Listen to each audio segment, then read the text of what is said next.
কোনো রকম দখলবাজি, কোনো রকম চাঁদা তোলা, সব অন্যায়ের বিরুদ্ধে আমার এই ভোটে দাঁড়ানো। বাংলাদেশের বেশিরভাগ সাধারণ মানুষ মনে করেন রাজনীতি মানে হলো নোংরা নীতি।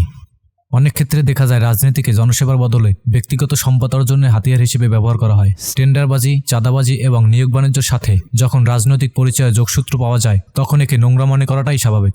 একদল ক্ষমতায় আসলে অন্য দলের উপর দমনপীড়ন চালানোর যে সংস্কৃতি আমরা বছরের পর বছর দেখে আসছি, তাই সাধারণ মানুষের মনে রাজনীতি সম্পর্কে চরম অনীহা তৈরি করেছে।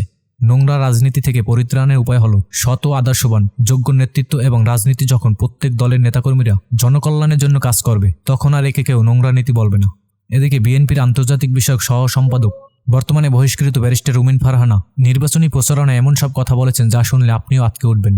বিএনপি থেকে মনোনয়ন না পেয়ে স্বতন্ত্র প্রার্থী হিসেবে নির্বাচন করবেন বলে সিদ্ধান্ত নিয়েছেন। তার এই সিদ্ধান্তের কারণে দল থেকে তাকে বহিষ্কার করা হয়েছে। তবে কি বহিষ্কার হওয়ার কারণেই তিনি এমন সব কথা বললেন? তার সাবেক দল বিএনপির নেতাকর্মীদেরকেই কি তিনি ইঙ্গিত করেছেন? চলুন শুনে আসি তার নিজের মুখেই। দুনিয়ার নিয়মই হইল ভালোর পরে মন্দ, মন্দের পরে ভালো। তবে মন্দ সময়ের বন্ধুকে ভালো সময় আসতে না আসতেই যে লাথি মারে, তার পরবর্তী মন্দ সময়ে আর কেউ আসবে কিনা সেই প্রশ্নটাও রাখি। আমার যেহেতু মার্কা নাই, আমি সবার প্রার্থী, সুতরাং আপনারা আমাকে ভোট দেবেন।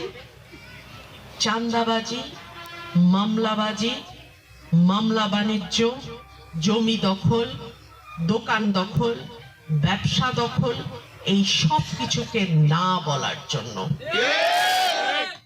কোন রকম দুর্নীতি, কোন রকম দখলবাজি, কোন রকম চাঁদা তোলা, সব অন্যায়ের বিরুদ্ধে আমার এই ভোটে দাঁড়ানো। নির্বাচনের আগে যদি কেউ কোনো রকম ভাবে আপনাদেরকে ভয় দেখানোর চেষ্টা করে, সাথে সাথে আমাকে জানাবেন। ব্যবস্থা কিভাবে নিতে হয় আমি জানি।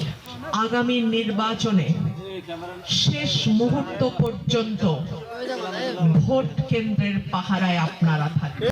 একটা ভোট, বেশি না, একটা ভোটও যেন এক জায়গা থেকে অন্য জায়গায় না। আমরা কারচুপি করব না, আমরা কারচুপি করতেও দেব না। আমরা চুরি করব না, আমরা চুরি করতেও দেব না।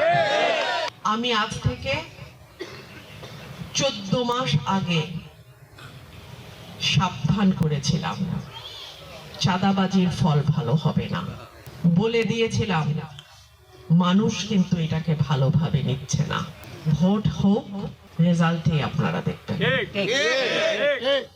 মানুষকে ভয় দেখায় জুলুম করে বাংলাদেশে আর কোনো শাসক টিকতে পারবে না।